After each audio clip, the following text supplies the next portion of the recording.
just to smooth it out a little bit so it's like glass, really, really nice and smooth. Okay, if you have a strong line on your outside, you can put your blender on the line and push the line to the inside so that the outside edge of the line remains nice and crisp, but the inside edge becomes part of your value on the inside.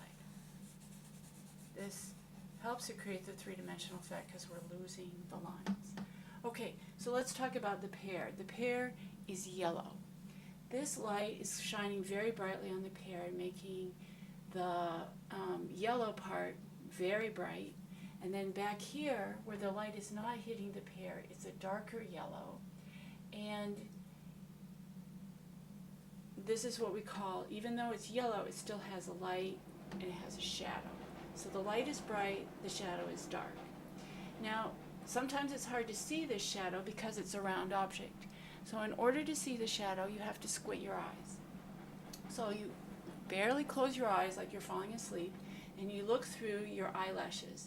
And when you do that, you begin to see that this shadow makes a crescent moon shape around the edge of the back of the pear, and it also follows a little bit along the side.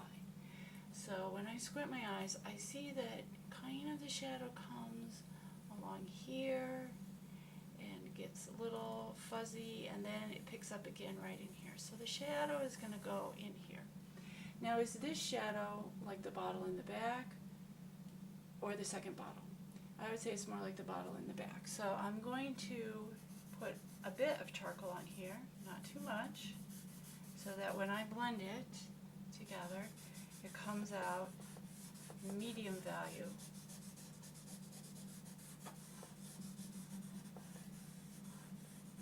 Okay, so these two are more the same. Now I take my little chamois eraser here, where the light is hitting the pear and making it very bright.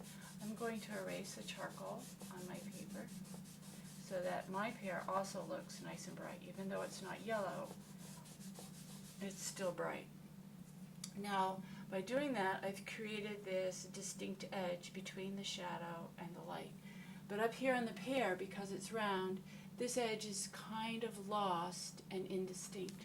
So to create a soft edge, you have to take your blender and go between the light and the shadow and make this edge out of focus and soften it. To do this, you have to use a really light touch and just barely disturb the charcoal so it becomes very soft. Very soft.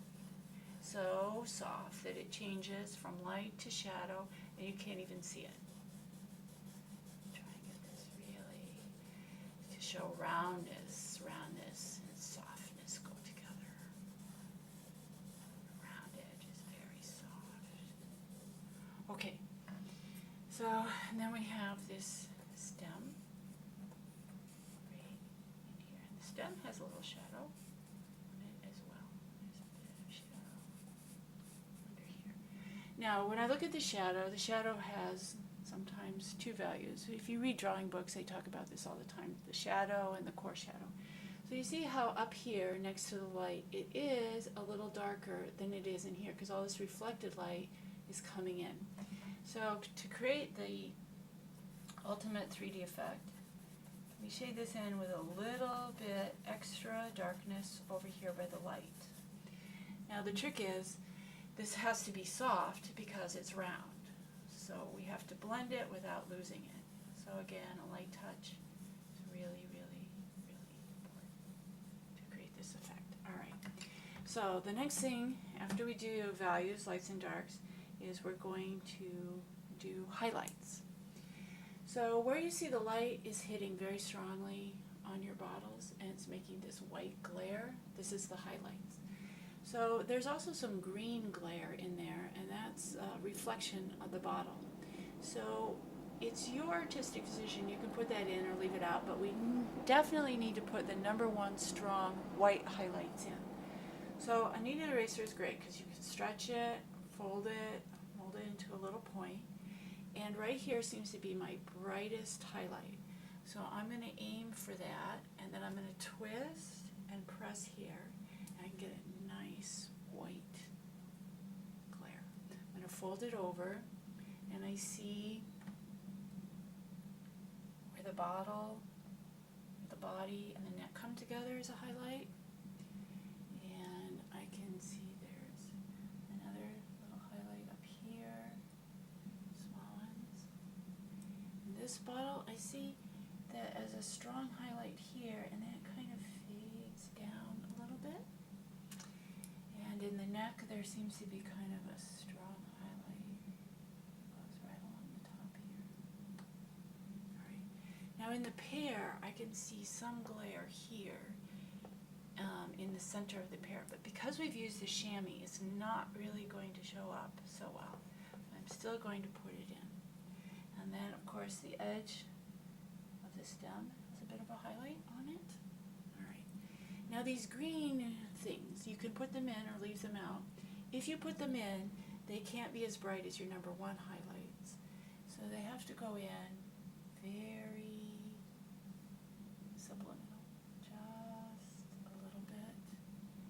Maybe I see a little bit right here, and see small thing.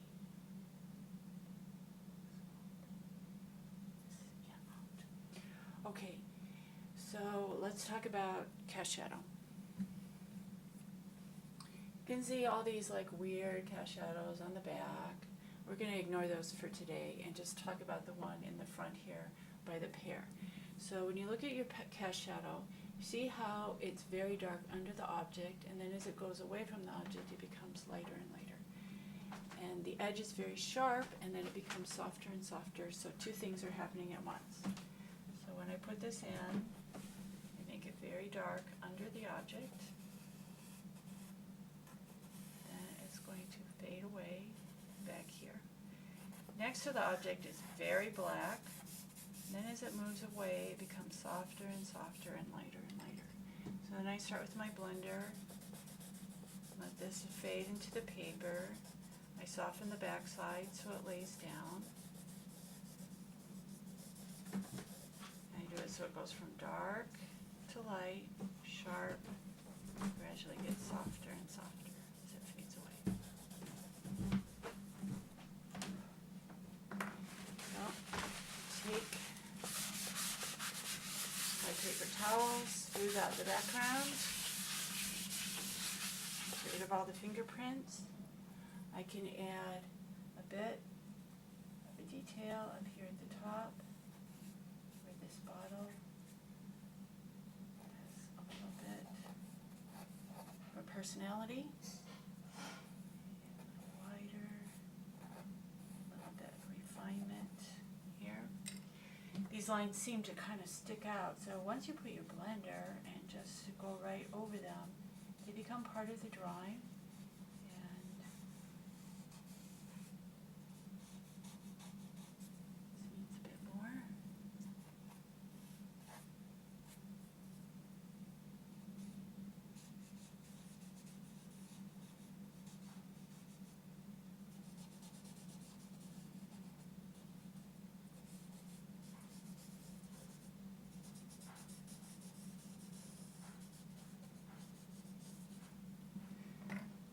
Take my chamois, the light is hitting the tabletop, so right here in the front, I'm just going to lighten a little bit the front. So